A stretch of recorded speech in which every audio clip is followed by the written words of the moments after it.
But I'm a West Point graduate, and fortunately I was shielded.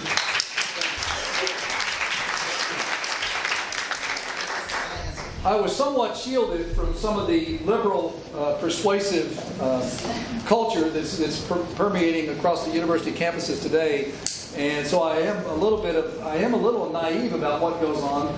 But I do remember a verse, Proverbs 22:6, I believe it is, that says, "Train up a child in the way they should go, and when they're old, they will not depart from it," or words to that effect. And so I just want all of you to be encouraged that if those of you that are of the same faith that I am and believe in the Lord Jesus Christ, that there is hope, even despite the permeating culture on our campuses today, and in the K-12 education system. That was well pointed out that it's still. My wife's a school board member, and we deal with this daily with the same kind of indoctrination that's going on in the public schools. But thank God we've got conservative school teachers, and that we have people that can help combat that to some degree. Look, I'm running for state party chairman because I believe that we are the party of traditional American values, and that we've gotten away from that in the Republican Party of North Carolina and on the national scale. I believe that we got a wake-up call last fall from Donald Trump, because even though he wasn't necessarily a conservative in the traditional sense, Donald Trump tapped that energy that was still alive and well all over America. He brought 80,000 new Trump voters to the Republican Party between July and October of last year. 80,000 new Republican voters that weren't on the rolls before. He tapped something that we need to pay attention to. Now, we are today, by our plan of organization, the Republican Party, we are operating in about the 1980s vintage. We don't have technology at work in the way that it needs to be working. We don't have the young voters coming into the party like we used to.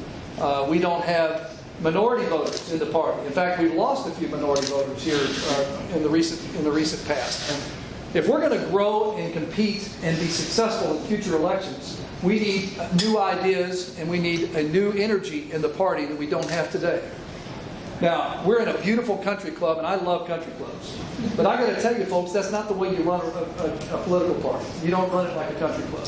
If you do, you will wake up one day and find yourselves on the outside looking in and realizing that you've lost the party the same way that you lose the country. You have to run the party like a business. And in some ways, you have to run it like a military operation. With 20 years in the Army and having fought in combat, I can tell you that we need strategic planning.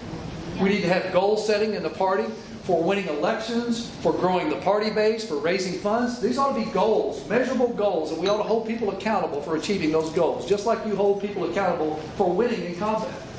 And we need that kind of organization, and we need that kind of energy in the party today. If we don't get that back soon, we're going to lose this party. October of this year, the unaffiliated in North Carolina will outnumber the Republicans in October of this year. And we'll be the third largest voting bloc. Folks, we got to turn the party around. And I'm that guy that can do it. If you're going to Wilmington in June for the state convention, please join me there. Please vote for Jim Womack for your party chairman. And I promise to bring you that new energy, that fundraising excellence, and the ability to grow the base and being in touch with our rank and file Republicans in a way that you haven't seen in recent history. So please do that for me, and I appreciate it. And I'll be around as late as anybody wants to talk. Thank you so much.